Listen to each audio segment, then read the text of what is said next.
નમસ્કાર, India news ગુજરાતમાં આપ સૌનું સ્વાગત છે અને હું છું આપણી સાથે કિશન તિવારી। આજે સૌથી મહત્વની વાત છે કે આપણો ગુજરાત સ્થાપના દિવસ। આજે અમારા તમામ દર્શક મિત્રોને ગુજરાત સ્થાપના દિવસની હાર્દિક શુભકામનાઓ। હવે સમાચારોમાં આપણે આ તરફ વાત કરીએ આગળ, ત્યાં ભરૂચની તો ભરૂચના જંબુસર તાલુકા પંચાયતની ચૂંટણી દરમિયાન ભાજપના ઉમેદવાર દ્વારા ખુલ્લી તલવાર સાથે ધમકી આપવાના બનાવને વિસ્તારમાં ચકચાર મચાવી છે। કાવી બે બેઠકના ભાજપ ઉમેદવાર શકીલ ખાલિદ અહેમદ મલેક અને તેમના સમર્થકો દ્વારા સોશિયલ મીડિયા પર વાયરલ થયેલા ફોટા અને મેસેજમાં જાહેરમાં તલવાર સાથે ધમકીઓ આપવામાં આવી હોવાનો આક્ષેપ થયો છે। વાયરલ થયેલા સંદેશામાં મતદારોને ધમકી આપતા જણાવવામાં આવ્યું છે કે મતગણતરી બાદ ગામમાં પાણી પુરવઠો બંધ કરી દેવામાં આવશે। આ ઘટનાને લઈને સ્થાનિકોમાં ભયનો માહોલ સર્જાયો હતો અને લોકશાહી પ્રક્રિયા પર પ્રશ્નો ઊભા થયા છે। આ સમગ્ર મામલે વિરોધ પક્ષ અને સામાજિક આગેવાનો દ્વારા કડક કાર્યવાહી કરવાની માંગ ઉઠી છે।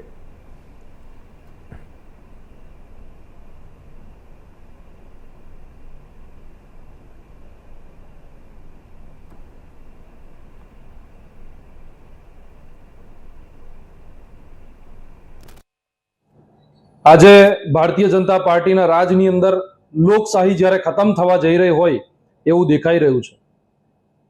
ભરૂચ જિલ્લાના જે જંબુસર તાલુકામાં આવેલ કાવી બે બેઠક જે છે, આ કાવી તાલુકા પંચાયતની બેઠક ઉપર આમ આદમી પાર્ટીના ઉમેદવાર એવા સોહેલભાઈ મલેક જ્યારે વિજેતા થયા છે, સામે ભારતીય જનતા પાર્ટીના જે હરીફ ઉમેદવાર હતા તેઓ હારી ગયા છે આ ઇલેક્શન। ત્યારે એમને ખુલ્લેઆમ જ્યારે તલવાર કાઢી અને તલવારો કાઢી અને એમને વિડીયો અને પોસ્ટ વાયરલ કરી ને ખુલ્લામાં ધમકી આપી, ગ્રામજનોને, જનતાને ધમકી આપી કે અમે તમારા ગામનું પાણી બંધ કરી દઈશું ને આજની તારીખની અંદર એ પાણી પણ એમને બંધ કરી દીધું છે।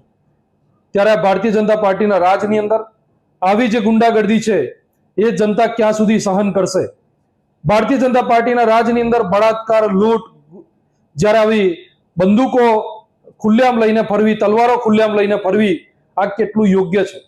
આ ગુજરાતના આવનારા ભવિષ્ય માટે ખૂબ શરમજનક વાત છે કે આવી રીતે જ્યારે કોઈ પણ પક્ષનો ઉમેદવાર જ્યારે જીતે છે, આમ આદમી પાર્ટીનો આટલો દર સાનો આમ આદમી પાર્ટીનો ઉમેદવાર જ્યારે જીત્યા છે, ત્યારે એમના ઉમેદવારને કંઈક હેમખેમ પ્રમાણે એમને દબાવવાનો પ્રયત્ન થઈ રહ્યો હોય એવી પ્રકારની આ તાનાશાહી અત્યારે ચાલી રહી છે।